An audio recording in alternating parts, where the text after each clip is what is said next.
amazing. I was in the United Arab Emirates, Israel, Korea, China, and Singapore, but then nothing next week. This was just a lot. I think what happened was I postponed a lot of things till December, and I paid the price. But we didn't have any snow here, so it's fine. I've been going out, and it's been reasonably. I think we'll have to tell everybody to switch off their videos. Huh? No, nobody should put their videos on. Oh, we've got people from Bhutan. All of you who are coming in, can I please request you to just keep your videos off, but also put in the chat box where you are signing in from. Please, everybody, videos off. Everybody, please put your videos off. I need to figure out that everybody puts their video off. As Lindsay can actually organize that. Videos off for everybody. And, oh, yes. Okay. So we've got people from Bhutan. We've got Chile. Oh, Natalia. We've got India. We've got Peru. We've got Portugal. We've got Hiral, please put video off. We've got Malaysia. We've got Madrid. We've got Mexico. We've got Mumbai. We've got Ahmedabad, of course. We have many more from India. We've got Muscat. We have Taiwan, we have Oman, we have Saudi Arabia, we have Ethiopia, we have from Saudi Arabia again, Dubai, Israel. We've got,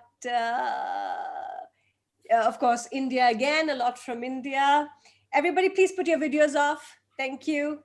We've got, of course, Bhutan again. And Howard, a lot of these will be also people, partners from Design for Change, who are huge fans. Preetam, please put your video off. Morocco has just joined us. We have got, wow, this is amazing. We really have a global pool. We've got somebody from heaven as well, by the way. Somebody says they're from heaven. Muscat, Jordan, we have... Can I please request everybody to put your videos off? Peru.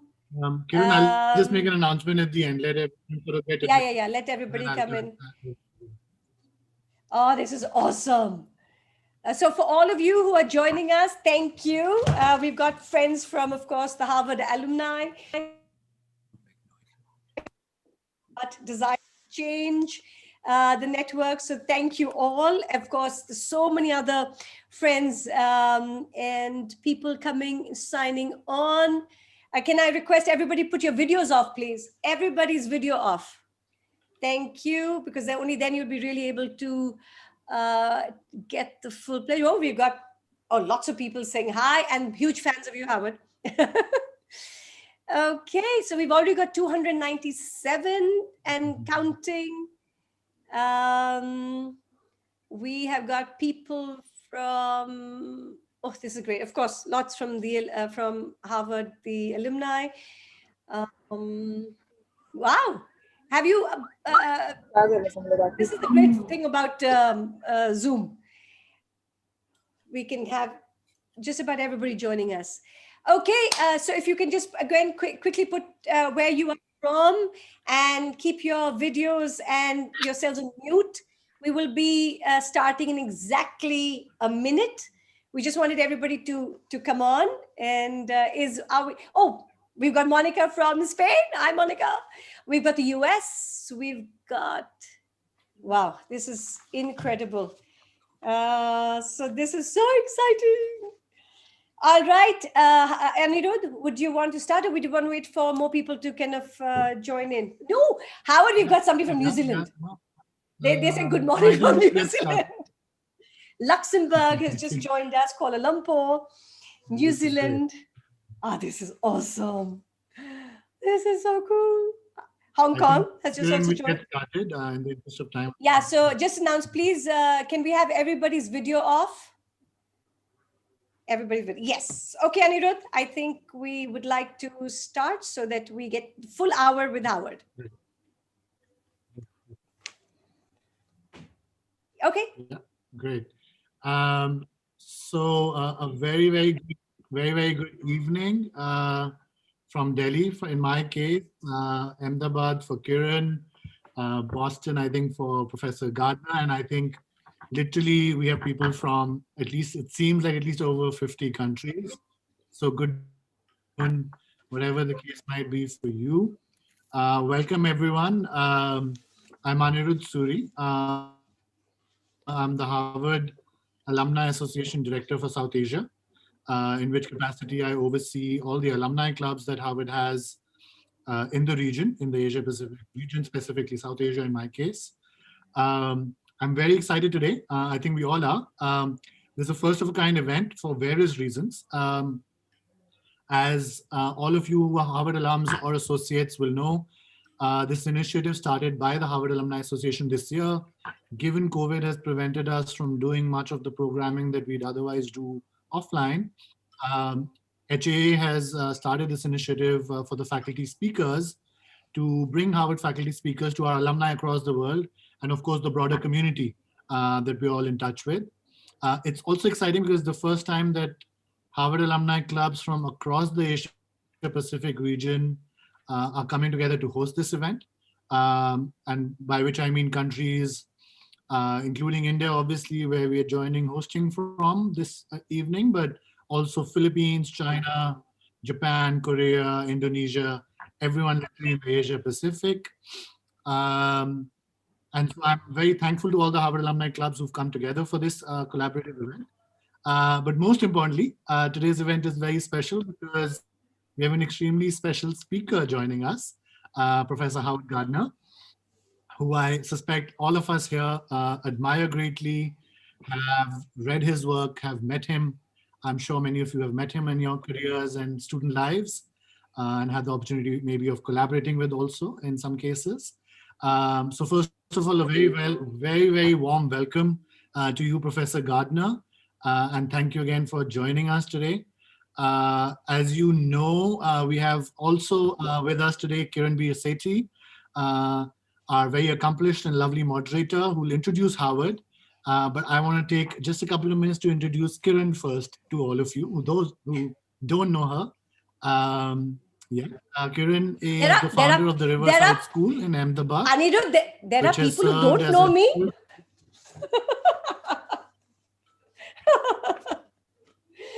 Okay. That's right. And if you don't know her, obviously you have to get to know her soon, as I've had the pleasure of in the last few weeks. Kiran has obviously founded the Riverside School in Ahmedabad in India and has really combined design thinking into her education methodology. Her school has served as a lab to prototype various design processes, which in turn have then enabled transformative experiences for her students for the last couple of decades. She's also very importantly the founder for the Design for Change, which is a global movement for change of and by children. And much like we're seeing from participants globally, her network is her family, the Design for Change family is really spread globally across over 60 countries and has impacted over a couple of million children, which is crazy. So congratulations to everyone in the DFC network for that, and to you. I'll also just mention one brief thing about Kiran, that Kiran had met the Pope in the Vatican a couple of years ago, signed an agreement to bring DFC philosophy and work to over 460,000 Catholic schools. And correct me if I'm getting some numbers wrong here, Kiran. And very recently, just 2 months ago, Design for Change conceptualized and helped host the first ever all-faith ICANN Children's Global Summit at the Vatican in November last year, with the participation of over 2,500 children from across 40 countries who were all blessed by the Pope as well. But congratulations, obviously, Kiran, for the great work you've done in the field of education and design thinking. As a parent myself of two young daughters, on behalf of parents around the world, let me also thank you and obviously also Howard for all the work you have done in the field that is transforming, I think, how parents also and teachers obviously spend time with their children and how they grow up. So without much further ado, let me welcome Kiran to take this forward, and thank you everyone globally for having joined us for this event today. We're very excited. Kiran, please take it Thanks, Anirudh. Thank you, everybody. And again, a big warm welcome to everybody. My God, you're going to have a great hour. Wherever you are coming in from, this is going to be an hour well spent. Okay, it is my personal pleasure to introduce my hero, Howard Gardner. For lots of people, the heroes are film actors and, maybe George Clooney. Not for me. It is Howard Gardner sitting right here, who I have now had the unique opportunity of knowing for over 20 years. 10 of them he didn't know I existed. 10 of them I would like to believe we went from just acquaintances to being friends. I do not want to introduce Howard through his CV. I think we'll take another masterclass in an entire hour to read out. But I would like to introduce my friend Howard through three people's eyes and hearts who've known him the most. One is his lovely wife, Ellen, who I reached out to ask, what is Howard's North Star? What is it that drives him the most? And she had this wonderful sort of anecdote too. In fact, she said about what planted the seeds of his devotion to ethics.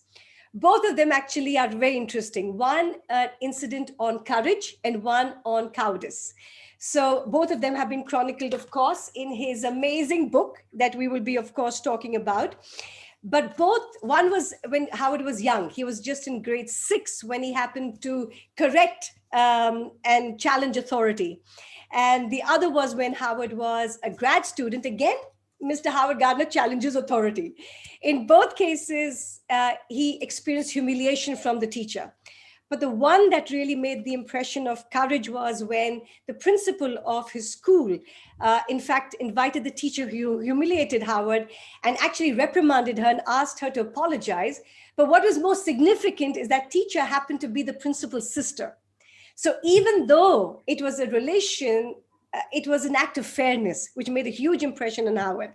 The second, of course, was when he was an undergrad student, and there was the famous psychologist, Stanley Milgram, again humiliated Howard because Howard kind of asked him a particular question.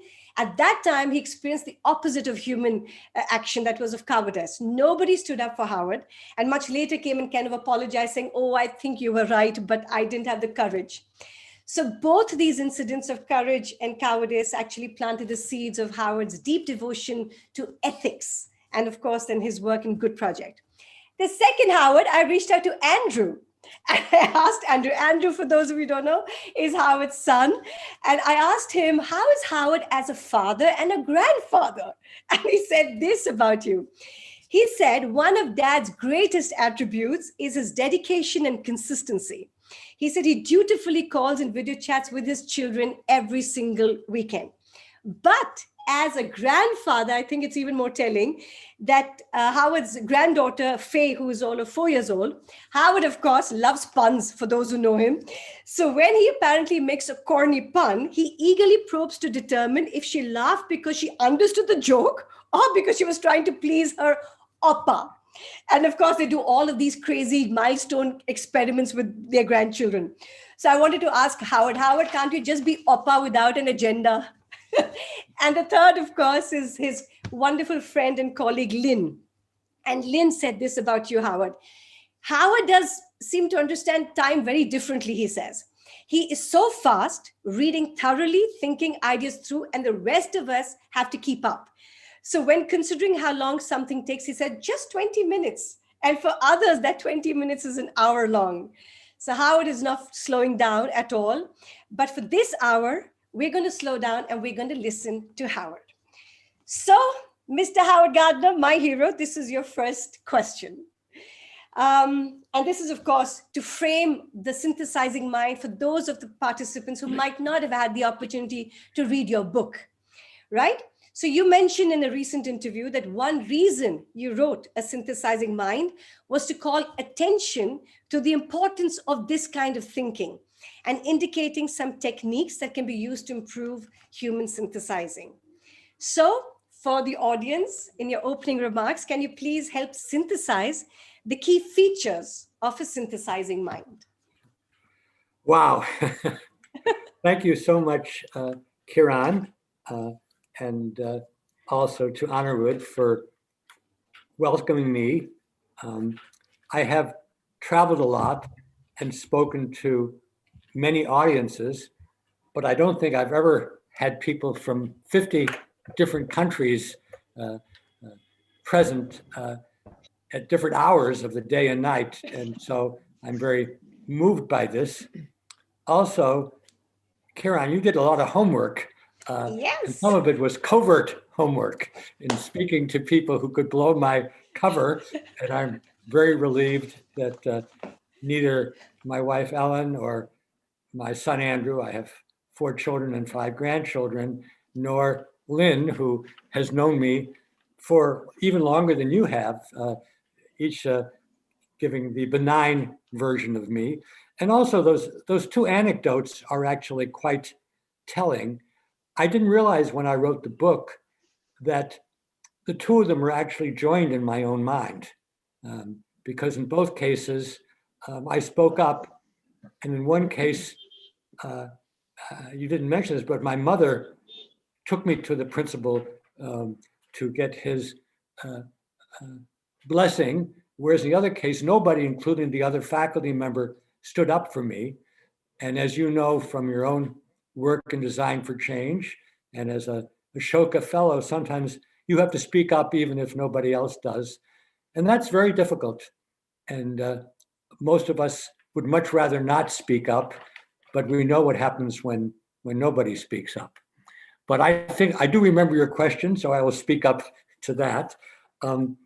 Yes, Murray Gell-Mann, who was a Nobel Prize winner in physics, said many years ago, in the 21st century, the most important mind will be the synthesizing mind.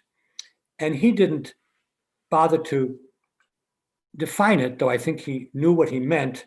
But as many people who are watching today know, I've written lots of books with the word mind in the title, but I've always tried to understand other people's minds through multiple intelligences and through studies of leadership and creativity. But I've reached the point in life where it's time to put a mirror next to my own mind brain.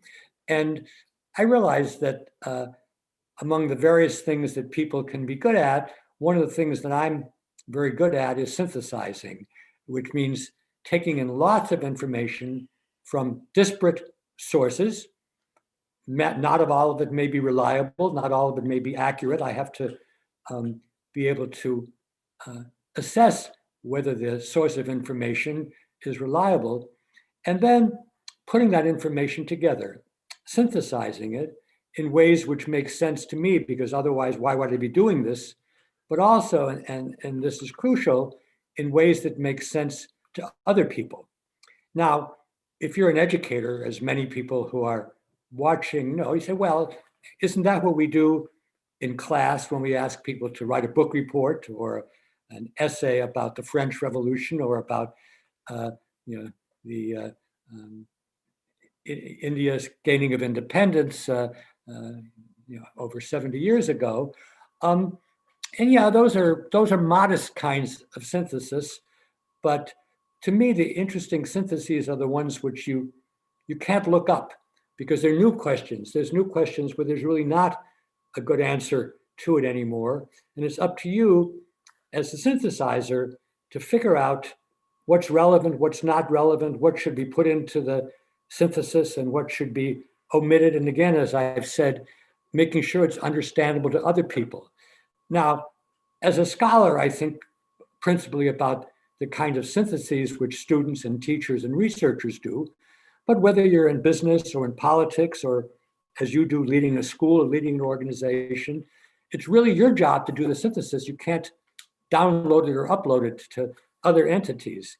So one of the things I talk about in The Synthesizing Mind, and subsequently I've also written about it on my blog, is in the 21st century, how much of synthesis will be done by computers, by deep learning, by artificial intelligence. And even those are not areas that I'm an expert in myself. Certainly, I'm very happy if I can download some of this task on an artificial mechanism. But deciding what to look at, how to approach it, and most importantly, when you get an answer spit out, do you act on it, and how do you act on it, or do you reject it, either because it's unethical or because you think the algorithm was loaded?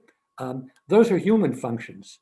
So I think that in addition to the synthesizing mind being so important in our era, it's going to be the relationship between the human mind brain and various computational mechanisms which are going to define thinking.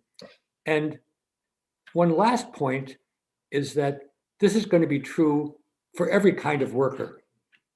Whether you're driving a truck or cleaning a home or delivering food or teaching a class or running a school, as Mr. Reese did in James Madison School, you're going to be using all kinds of just-in-time computational devices, but you can't sacrifice your judgment. And as you pointed out, Kiran, you certainly can't sacrifice or download the ethical or moral issues to some kind of a computational device. So I hope that gives people some sense of what the book's about, but also what I'm thinking about, and what those of you who are educators should be wondering: are we trying to train synthesizing and the conversation between what's in between your skull and what's coming out of the whatever device you have? I think those are 21st century challenges which wouldn't have been manifest 100 years ago.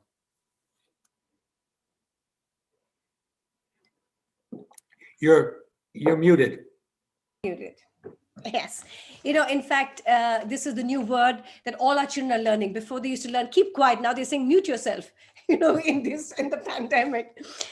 But I'm going to kind of do a follow-up, because a lot of the synthesizing comes from deep amount of integrity and rigor. The rigor of being able to sieve through or sift through information, read vast, width of information, and being able to see what the connections are. And this is what you share a lot in your book.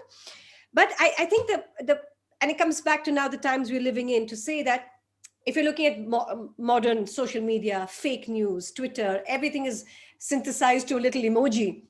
Do you feel there's a danger that we might not be putting the rigor and doing far more, one would say, superficial synthesizing? And how do we guard against that even in the reports we write? Even when we're telling our children to write reports, we're kind of saying, okay, and the go-to is either Wikipedia or WhatsApp University.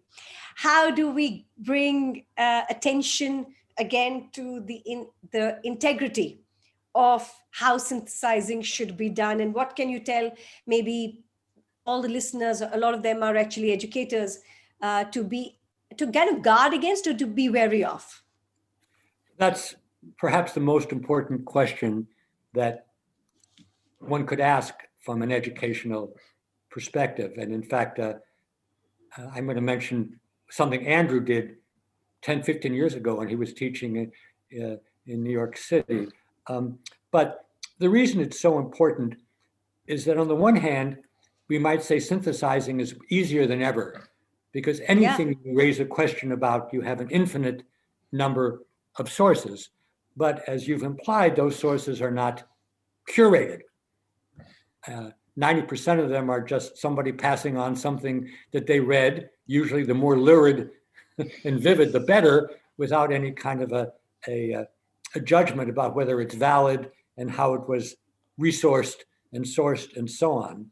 So on the one hand, synthesis seems easier because everything's available at your fingertips, but the quality control, the judgment is by and large not present at all. What Andrew did, he was very clever. He went to the website of the school, which was called the Columbia School in New York City, and he manipulated the description of the school so it was filled with errors.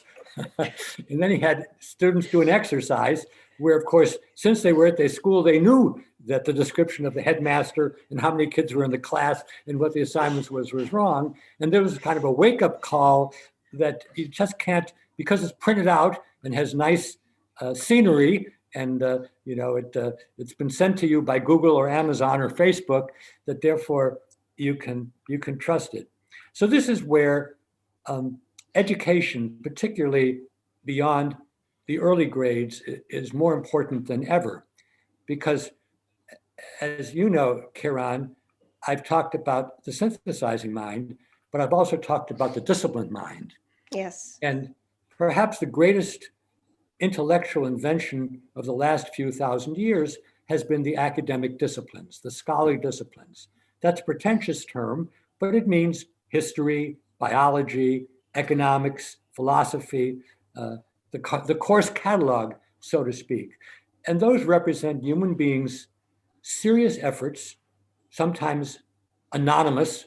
We know who Galileo was, but we don't know thousands of other scientists, to figure out, to use your own word, what's true and what's not true, what's valid and what's not valid, what's not known yet but could be known, what's by its very nature not knowable. And nobody on his own, smart in whatever way you talk about it, can assess this information that's available unless you have some discipline, unless you know, well, this is a historian, what kind of sources did she use? Or this is an economist, what model did the economist use? And so we can't leapfrog to synthesis, let alone to creativity, without having disciplines. And yet, while having a disciplined mind was never easy, it's become much harder because of the social media and because of the World Wide Web, because it used to be the first time you would encounter a concept or a personality or an idea would be in your history class or economics class. But now it's all over, which is great if you already have those disciplines, but it's a disaster if you're undisciplined. My book is actually relevant in that case because, of course, having written about my own synthesizing mind, I've wondered, where did that come from? And I'm only one case study, but I've consulted with other colleagues, and a number of us who are good synthesizers. When we were young, we read encyclopedias. Yes. I had the Century Encyclopedia, which was one thick volume. And then I had the 20-volume World Book, which is much slimmer. And at night, I would read it for fun. Now, you might think I was crazy, but I wasn't the only person who did it. But two things about that. One, those were well-curated sources. But number two, it's fine to have a lot of stuff in your head. You'll be a good Jeopardy player when you're young. But unless I then went to good schooling and learned what it meant to be history, rather pseudo-history, or science versus pseudoscience, or facts versus alternative facts, or truth versus alternative reality, without that, I would just be spewing total nonsense. Now, at least some of what I say is well warranted. No, but having said that, I mean, you're making a case for your own ability to curate and to slow down before you venture into forming an opinion or whatever. I think the greatest I keep hearing this in education to say, but where is the time? We have to still finish bodies of content, and where is the time for us to be able to get our children to really slow down and go deep? So for all of this lack of time, for this coverage that happens in education, what would you say maybe the one thing that going forward? I think the pandemic probably put one thing in I kind of unmasked, I think, an already dysfunctional system, but in a way, it kind of also made apparent what you should not be spending time teaching children.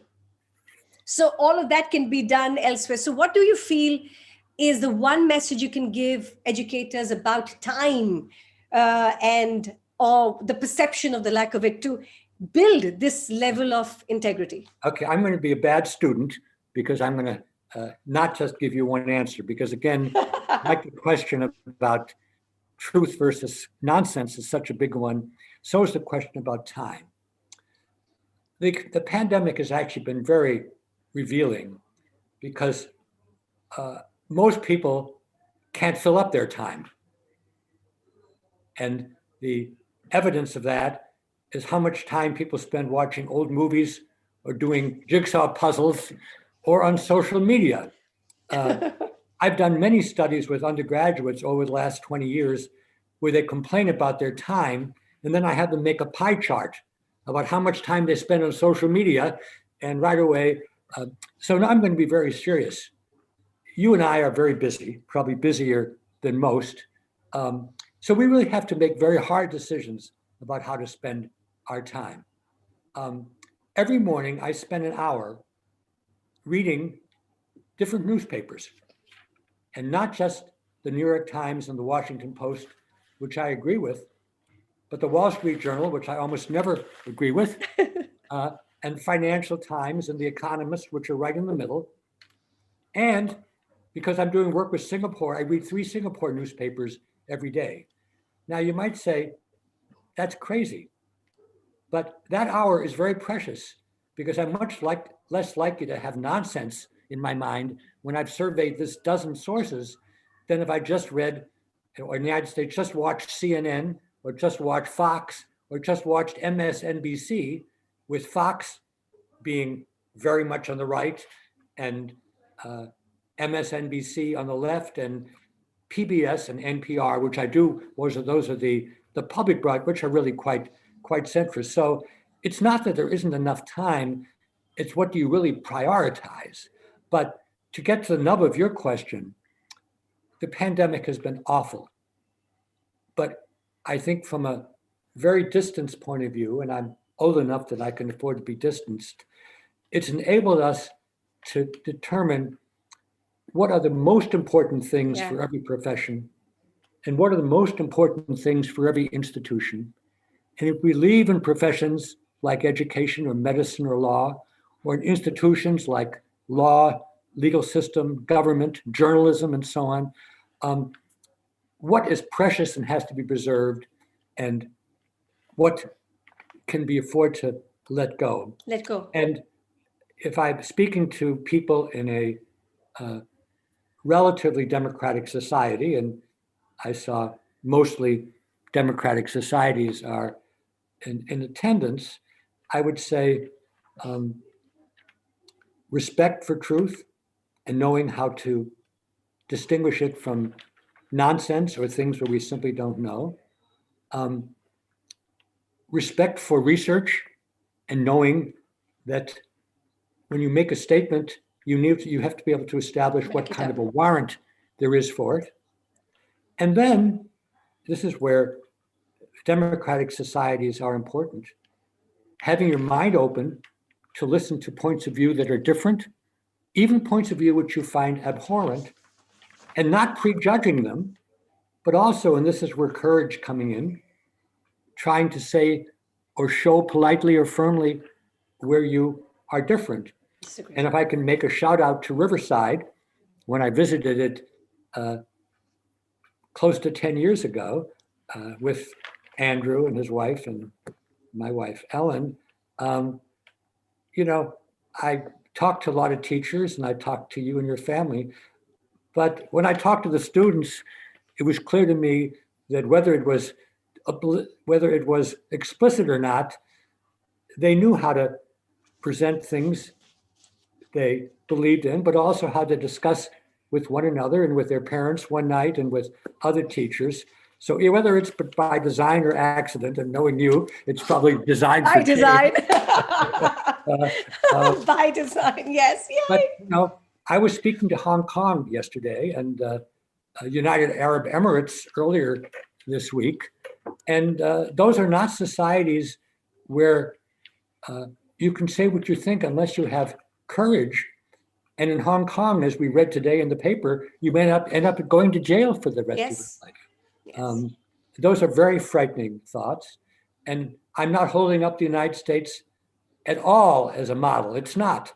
Before he leaves office, President Trump is making sure that he puts into the electric chair everybody he can as a sign of macho, even though he's going to let off everybody, including his own family, for any kind of a crime, present, past, or future. So the United States is not a poster child at all. India, pre-Modi, may have been more of a poster child than it is now. But I'm going to come up with one bit of jargon, which you and your Vatican, yes, I can. You liked it. You liked it. You said it was great. Yeah, that I can. Yeah, in 1648, there was a very important treaty made in Europe called the Treaty of Westphalia. It was basically saying we've had religious wars for 100 years. Let's let every nation kind of do what it thinks it should. And we call that post-Westphalia now, because that's really what worked pretty well till the 20th century, when it completely exploded with 2 world wars and then Cold Wars, which we're hitting up again. I think we need to have a post-Westphalian world, where it's no longer every nation doing what it wants educationally and politically and so on. And India post-1947 was a source of hope, and maybe it still be, but it's less of a source of hope in the last few years than it was before. China, maybe in the late 70s and 80s, was more of a source of hope. But I'm looking in Singapore, I'm looking in Scandinavia, I'm looking in Canada for places which can be a model not just for their population, but for a wider world, and to schools. I mentioned yours, but I heard Monica in Spain, like the Montserrat schools, which again, they're global. They're not about Spain or about Venezuela or about sub-Saharan Africa. They're about good education. Well, first off, thank you for the shout out for Riverside. So everybody who's watching is going crazy because it's going to be 20 years of Riverside very soon. So thank you for that. But I think you made a case for the idea of looking at opposing views and opening yourself to be able to receive both with equal acceptance and lack of judgment. And I'm going to kind of pivot a little and ask you, the very first page of your book, you talked about thanking mentors as well as your tormentors. And I'm going to pull from that word. You said, and I say this because a lot of people who are accomplished, like yourself, I mean, just everybody keeps asking, who were your inspirations? Who were your mentors? Who influenced you? But you actively have engaged and done a shout out for the tormentors, the people who have questioned you or challenged you, right, in the way you think. So I want to ask you, because I happened to read that critique that Noam Chomsky wrote about your critique of his column, and it was, if you ask me, it was scathing. Yet it was written in a really, in my head, a way to just tell you as it is. So I want to. Do you actively seek an opposing point of view? And is that part of a synthesizing mind attribute? That do you actually seek feedback? And what has feedback and seeking feedback from both mentors and tormentors done to the way you've understood, the way you've thought, and the way you synthesize? If you could just tell us a little bit about, because feedback seems to be a big piece of one's own understanding and self-awareness. So what has tormenting and tormentors, and what role have they played? Okay. Well, mentoring is a wonderful human device. And I'm sure it's existed well before we had the word, though it goes back to classical times. Mentor was a character. I've been very lucky to have had wonderful mentors. And I say in the book that mentoring is always a two-way streak. You said that for 10 years, I didn't know who you were. I probably knew it peripherally, but when we formed more of a relationship where I'm learning from you and vice versa, those are the good mentoring relationships. I don't like tormenting, and I try not to be a tormentor myself. And a decision every mentor has to make is, what's the right degree of challenge which will get the person to stretch, but not so much that it will destroy them. And historically, there's been a big gender gap here, in that women historically have been much more sensitive to criticism. And so I've had to be more nuanced than with male students. So it's of course not 50 one and 50 the other. It's an overlapping distribution. I'm very lucky that both my wife, Ellen, and my children, and more recently the people I work with, are critical of what I do, and that's good.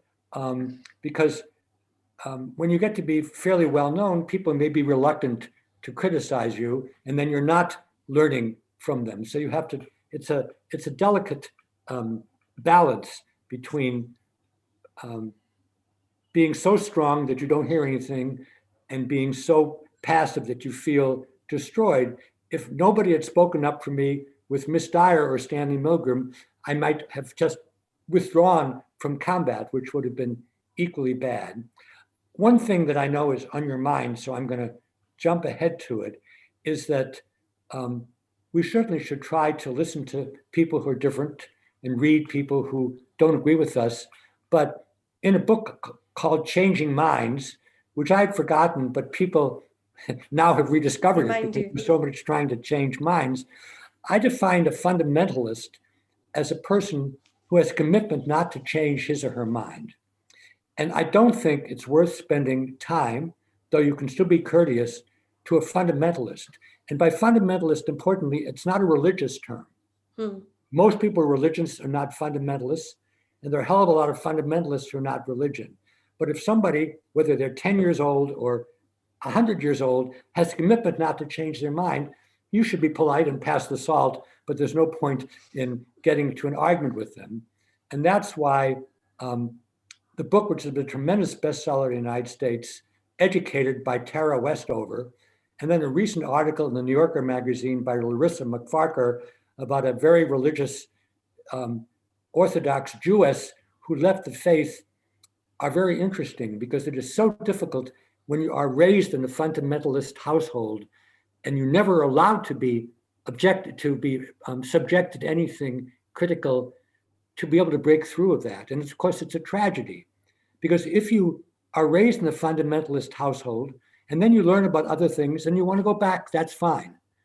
But to be imprison the brain and mind of a child so they're never exposed to anything else, which both of those sects do. When Tara Westover went to college finally, she'd never heard of the Holocaust because it was not discussed in her family. And she thought that Martin Luther King was a criminal.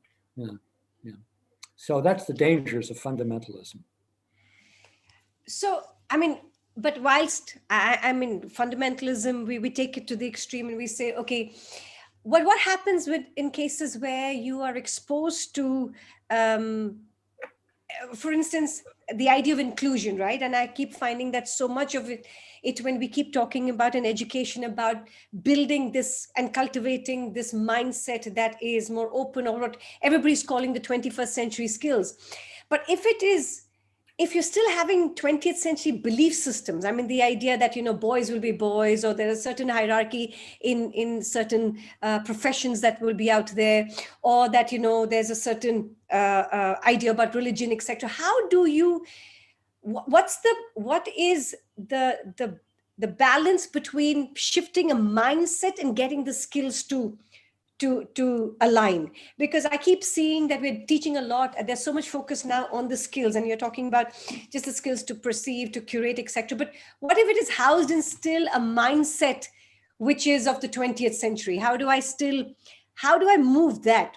And what is the role we play in mindset? Because I keep hearing about the skills, but we're still housing it in gender. I mean, the idea of in India alone, we say, okay, girls can do something or boys, or the whole idea of young children cannot do anything. I mean, these filters by which our mind functions, how do we push that forward? And what might be your recommendations or thoughts on that? Yeah, well, I think the first thing to say is it's not easy. And there's plenty of backsliding. I backslide all the time. I'll mention in parenthesis that until November 21st, I shared two things with Joe Biden. One is we both come from Scranton, Pennsylvania. We were both 77 years old, but he gained on me on November 21st. And, in some ways, he and I are both those little boys growing up in Scranton in the 1950s with attitudes. You can't explode that. All you can do is Nazarene Benaje says, is to lower the temperature of those old ways of thinking and raise the higher ways of thinking, but the better ways of thinking. But the book Changing Minds, which I wrote a long time ago, does talk about the different levers that one can use. And being a hopeless academic in those days, I thought that research and reason, which is what you learn in the academy, and that's still, when I read a scientific study which explodes what I believe, I pay very much attention to that. But more recently, I think that the other levers, and there's no time to talk about them, resonance and redescription and understanding the counter reasons are very important levers as well. But getting back to Earth, I think that what often happens is that you're encountering many, many opposite views to yours, and you find yourself repeating your old stuff. But one day, even without knowing it, you find that you're saying the other thing. And then when you look back, you realize that, my goodness, I wasn't quite as fixed in that. My rhetoric was more old-fashioned than my belief. We've been, as you know, studying American colleges and universities very intensely for the last 10 years, Wendy Fishman and I. And on every campus, the diversity is the biggest issue. And many students ask for more help in dealing with diversity, which surprised us because there are hundreds of courses on the topic. But there wasn't a single American college student who thought that there was too much diversity. And that was very interesting. So I guess I would say in the 21st century, and of course, India, Brazil are even more diverse than the United States, which is more diverse than Western Europe. It's now a fact, and there's some fundamentalists that will never accept it. But I think for most of us, we're pleasantly surprised about how far we've moved over the course of our lives, even if we're not as consciously aware of it as we should. But existence proofs are very important. I'm a Jew of immigrant families that came to the United States because of the Nazis. And that category was very small when I first started my education. You are a woman leader in world organization, which again was very rare when you first started your career 25 years ago. But these existence proofs do matter, and your ability to mentor matters, and your ability, which I hope I have as well, to see younger people of either gender or whatever their sexual description is, who we feel can be courageous and do something new, and giving them a push in the right direction. That's an important part of what we can do, and the important part of what every teacher can do. You had a question about respect versus courage, was that right? Yeah. You said which was more important, and I'm going to surprise you with the answer. I think that respect is more important because I think it's something that everybody should do and can do. Courage is tough. And for many people, they can't do it. They just don't have the mobilization. In my case, being 77 and not being that healthy, there are all sorts of things which, if I did it now, I would just die. If I went out and served people in a food line, I wouldn't make it. And so for me, that kind of courage is past. I hope that my intellectual courage, such as it is, continues. Remains. So maybe a better way to think about it, Kiran, is it's a dialectic, and we should all be as courageous as we can afford to be and live with ourselves.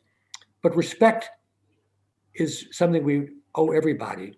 And I got into a very interesting dialogue. It's available online with Michael Sandel, who's just written this book about meritocracy, the tyranny of merit. It's a very important book. And he said that we should honor everybody, no matter what kind of work they do. And I think that's an important idea, and I certainly applaud it. But I said, with the world, I'm not interested in how much money people have. I'm not even interested in what kind of a job they have. I'm interested in, are they respectful? because that's something everybody can and should do. So maybe that's an easier goal than courage for everybody, but we also need courageous people, and I applaud you and the others whom I know who are really at the front lines. But what do you think about that? What's your answer? For me, I think, I love your focus on respect, and I think that's something that comes as a basic human right. I keep saying that's courage is maybe situational, and it can shift depending on, what you encounter. Like, for instance, I might be courageous generally, but if my daughter needs an insulin shot and I need, I might lose at that time the courage depending on that personal situation. But respect is a fundamental, I think, human gift you give each other. It's kind of like it's that one glue that binds us from being human to humane. And I keep saying that's the difference of who we are as species. We're just born human. But becoming humane in the ways we choose to exist with each other, that's something we can choose, to be. And I think that's a powerful way. And this is where I think I'd like to pivot to together our heroes, Mahatma Gandhi. I know he's your personal hero as well. And I want to talk about both courage and respect that this gentleman showed. And I'm curious to know what you think about that level of how he could live this out. In the 100 years of at his death, his birth anniversary, one of my friend's father was an industrialist in Ahmedabad who hosted Gandhiji during the time he was in Ahmedabad. And he reached out to people who knew him and said, can you tell me about one anecdote about Gandhiji that really kind of defines who he is?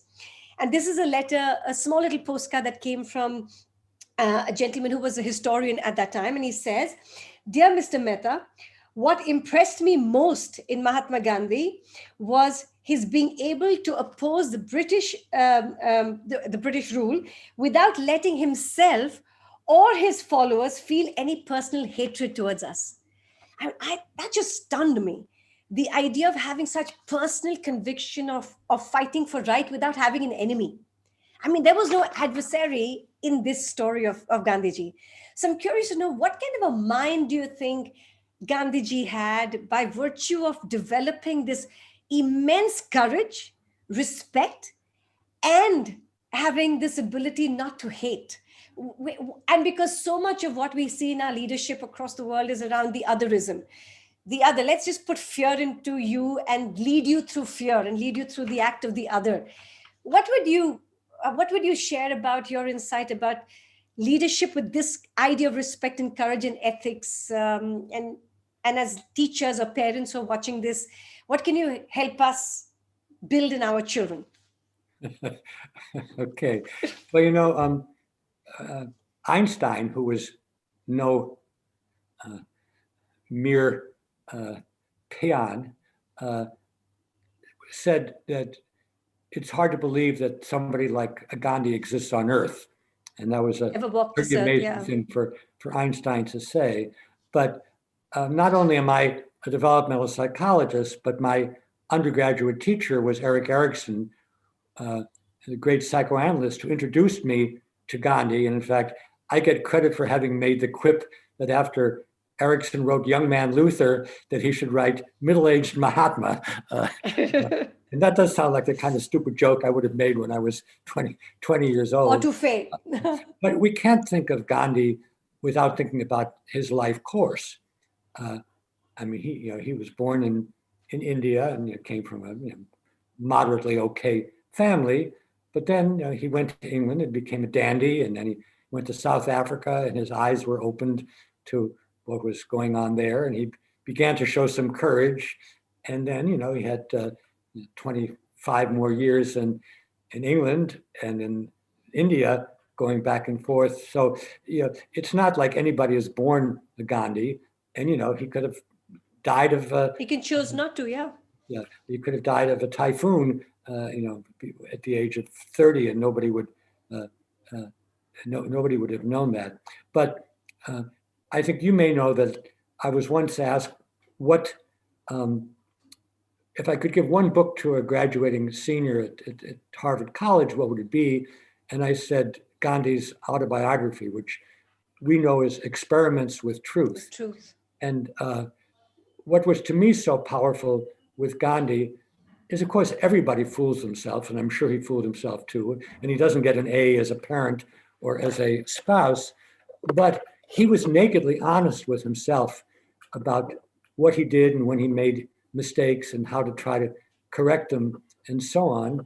And I don't hold a candle to him, but I tried to be honest with myself, and I tried to get my family and friends to be honest to me. And that is something, that is a gift that we can try to give to ourselves and our family, and as your question asks, to our students. But it's hard. It's much easier to fool ourselves. It's much easier to lie.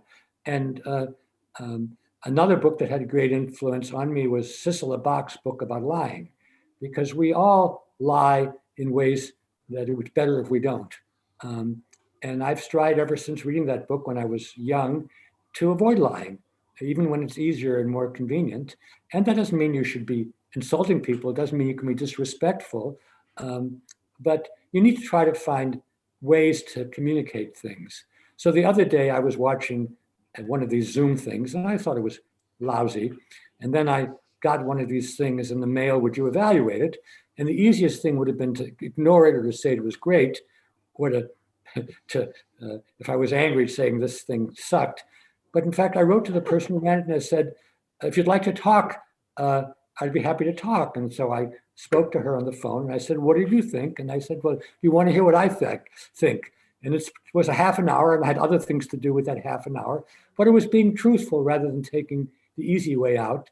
And I think that both my children and people who work with me, whatever they may think of me or stink of me, they know that I respect people who are truthful, and I try to give truth myself. And that's a gift that parents and relatives and teachers should try to give to their students, even though it's easier not to. True. It comes back to the idea of, the how much is too much as well. I like the fact that you said earlier that how do we give so that we can stretch somebody's thinking, not stress them out. And that kind of circles back to the idea of respect. It circles back to the idea of truth. And so much of it kind of ties back on just that basic human interaction that you have with another. How do you, there's a nice idea. I heard something that when you respect, then you can expect, and it kind of has a nice link to suggest that for you start first with truth, honesty, and trust, and then you expect, accountability and, greatness from the others. So I think a lot of that. Just before we end and go on to the audience questions, I want to ask you this last thing about, but I just in terms of interest of time, we've got an hour that we've done. So I'll ask the one last question before I do the rapid fire, and then we'll quickly go for audience questions, if that's okay with you. Yeah. Yeah. So the last question is, did the pandemic or this understanding of who we are challenge any of the previous work you've done? Did it kind of surprise you? Did it kind of challenge you to say, everything I thought till now, this kind of just blew it off the thing? Is there one thing that totally surprised you and said everything shifted? Did anything shift, or did you? Is it the same? What? Well, the answer is a depressing answer. That close to half of the people in the United States don't believe this is for real and will not wear masks. It's just astounding. These people went to school. They've lived in a sane society for the most part, and so I would say And you asked the question about lying. According to the Washington Post, which is a good newspaper, President Trump has lied over 20,000 times in office. I'm sure that most leaders have lied on occasion, but when lie becomes the norm, and when half the society doesn't realize that every day more people in the United States die from COVID than died from the Twin Towers, where President Bush, whom I did not love, brought the country together. As one of my teachers has said, does this test your faith in human nature? Alas, it confirmed it in certain ways. But you and I and the people who are listening today, we can't throw the towel in. We have to work better and harder. And unless they're fundamentalists, unless they have a commitment not to change their mind, we have to get them to see that having a president that lies, and not only not doing something to protect yourself, but not doing something which protect the people around you. Well, let me give you one fact from Wendy Fishman and my study of American colleges. We studied 1,000 students in American colleges. These are privileged kids who have colleges. We counted how many times they said the word I, and sometimes they said the word we. The ratio was there was 11 I's to every one we. That is an indictment of the United States, and I would like every society to do that. And I bet you if you went to Taiwan, you would not find that ratio. Or in Bhutan. Yeah. Right. I mean, I don't know whether that's a cultural thing at all. Okay, Mr. Gardner, are you up and ready for the rapid fire? And remember, Okay. It has to be quick. Yeah. All okay. right. How would you not want to be remembered? I wouldn't want to be remembered as a person who didn't try to do the right thing. Ooh, I like that. Okay, one book that you would save from a bonfire, and not just yours, it could be any book. Well, I actually saw that question might come. I have a surprising answer. The Mozart Piano Concerti. Oh, gosh. Okay, why couldn't you just say, Baba Black Sheep or something? Okay. Well, actually, Mozart did write about on Twinkle, Twinkle, Twinkle, Little Star. even that is in Mozart. There we go. There we go. If a movie were made on you, which it would, which actor would you like to play you? Alec Guinness. Oh, Alec Guinness do I get it? He was a great British actor. He wasn't particularly Shakespearean. handsome, but he did both comedy and serious work. And The Bridge on the River Kwai, as well Yes. as the John Le Carre novels, I thought he was just wonderful. Yeah, he was wonderful. May he rest in peace. I better get a starring role in that. Okay, so I'm just putting myself out there. And what one object from your childhood do you still have with you? Actually, I have the photo albums that my mother had from her family and had from our family. And when Ellen and I moved from a regular house to a little apartment, we threw almost everything away. But that, and also, this is a little bit self-serving, my sash as a Boy Scout. I had to learn to do all sorts of things which I used to know how to do, like run a campfire or bind a book. Or tie those knots. I know.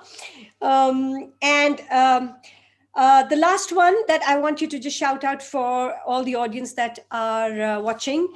What is the one question you would want for us to think about as we go into 2021? What's the most precious thing of the institution you believe in and the kind of work that you do, which is fundamental to preserve if you had to get rid of so many other things? Everything else. Lovely. Okay, Mr. Anirudh, quickly, we'll have you back. Before we close the session, we had, by the way, just to let you know, Howard, we had over 300 questions that were sent for you. And a lot of them I tried to synthesize and combine into the questions that I asked. But there was one question from an audience that I thought might be interesting. And they said, what is the question you asked Stanley Milgram that he shouted you so much? What did you ask him that he lashed out at you? The answer is that I don't remember, but I'm sure it was a challenge to his famous studies of obedience, where he With the made electric a very shock. important demonstration that most of us, even if it goes against what we believe in, would deliver very powerful shocks to individuals. Yeah. And Milgram was already being criticized for the ethical dubiousness of the study, and I think I hit a raw nerve. But I don't condemn young me for asking the question. I don't condemn him for exploding, because any of us can explode. I condemn the other teacher in the class who didn't come to my defense. And I've often wondered whether Milgram, who was brilliant and was denied tenure from Harvard, was denied tenure for Because of attacking that. students. I will never know that. Okay. Howard, really, we've taken, for me, this has been a great way to end the year. It's been a tough year, as you're aware. I mean, I lost my mother and all of those other things. And there was this kind of deep kind of unrest in my heart going in, and the whole idea of what is it that really matters. And I wondered if the pandemic actually put up the existential intelligence in all of us, saying what matters, who are we, right? It could be worth understanding that does it need a global pandemic to really ask the big questions. So for me, when I was preparing for the talk and just going through the book, just getting myself to ask the questions, a lot of it was to just listen from you and kind of bring an alignment back for myself. So for me, it's been a personal pleasure to just sit and hear you. I wish I was there in your room and talking to you and Ellen and having those evenings, but I can't think of a better way to end. It's been my Christmas present, an early Christmas for me. I can just wish you so much wellness, because the number of people that you have impacted and mentored, even without unbeknownst to you. And I keep saying that you don't even know the kind of impact your books and everything have through everybody who listens. So for that, I'm hugely grateful from all of us who are watching, from the Harvard alumni who have been your students, many of them, from the Riverside family who have been your great fans, and my entire Design for Change family who has come in big numbers to be able to cheer you a big, warm hug. And I can't thank you enough for this evening. So from everybody, thank you. I hope you've had as great an evening as I have. Keep sending in your questions. Howard, if you feel you would like to see some of the questions, I could send them off to you, or Lindsay can. But is there any one last word for 2020? Your word, what would it be for 2020 when you look back? Well, I first want to thank everybody. Second of all, if we have a way of reaching all the people who are in attendance, we should send them the websites, which I will send to you and to Anirudh and to Lindsay, because that's where I sort of communicate with the world. I don't tweet yet, but I have ways of communicating. And if questions come which aren't answered there, I'll try to answer them. Meanwhile, I will wave goodbye to everyone and give you a socially distanced hug, Kiran. Yes. For better times for everybody. Yes. Anirudh, any last comments from you? Because they did a great job of setting it up. So thank you to Lindsay and Anirudh for all the work. Yeah, Anirudh? Muted. No, our pleasure and our privilege. Howard, if you have time, just to answer one question that I've seen repeatedly come in from the audience. Yes. If you have a couple of minutes, can I pose that to you? Or are you in a... That's okay. Do you have a hard stop? Yeah, that's okay. We can ask. Okay, yeah. So actually this question is asked by quite a few. So I thought Kiran, I wasn't sure if you'd seen my message. But quite a few people, I think, who are educators who are attending today have asked about your views on the hybrid model of education that we all seem to be moving to, where it's a combination of offline learning and online learning, and digital learning and virtual classrooms are disrupting how teachers are teaching and how children have to learn now. So a lot of people have asked your views on how best to implement some of the learnings that you've had in a virtual education world. Sure. Well, there's certainly a timely question. And as I said a number of times, the pandemic does get us to sharpen our thoughts of what's most essential in what we do and what's most peripheral. And certainly, if I were teaching a course online, I'd be asking myself all the time, what are the things that I can't afford not to treat because they're so central either to the ideas or to the way of thinking that I'm trying to inculcate. But going beyond that, we're certainly going to discover which sorts of things are done easily or even better online. Than they are face-to-face. I did teach a class, interestingly enough, where some of the students were present online and others were in a class, but they were seated far apart. It was actually easier to deal with the Hollywood squares in front of me than expanding that class. But look, the younger people are, and the more that they are extroverted, the more they need to be in the presence of other human beings. And I certainly wouldn't want any 3-year-old to be spending all their time online. I think that would be disastrous. Also for people like me who are introverted and rather scholarly, I could probably have done most of my education in secondary school and college and university well online, but the rest of the world just don't have those habits and are much more dependent upon physical proximity. So there's not one particular easy form. answer. One wonderful thing about the internet and the web is we can present things in more different media than we could have 50 years ago. And I was so happy the word multiple intelligences was never mentioned for an hour. This is a unique experience for me. But, when everything was just a textbook and lecturing, it's so much singular intelligent that when you can have visuals and you can have music and you can have people do dances and other kinds of things, even virtually. So in that sense, the pandemic has maybe opened up some instructional routes and venues, which those of us who might have just wanted to stand in front of a class with a microphone won't and shouldn't do anymore. So those are some ideas, but I'm sure many people who are listening and watching are doing this for hours every day, and they would have a lot to teach me. Yeah, I think nobody really has the simple answer, but he's absolutely right. Yeah. Okay. Yeah, no, I exactly what Howard says. I think there's so much we've learned what not to do, in person and online. Okay, and please give a big warm hug to Ellen and of course everybody else. So yes, Andrew. I mean, sorry.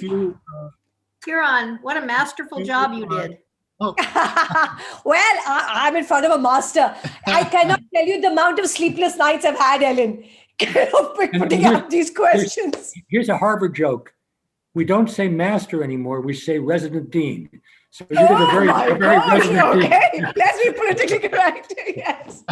As long as I have a starring role in your movie, I'm set. So I'm just letting you know. All right. Thanks, everybody. Goodbye. Bye, Howard. God bless. Bye, Anirudh. Bye, Lindsay. Great. So just a few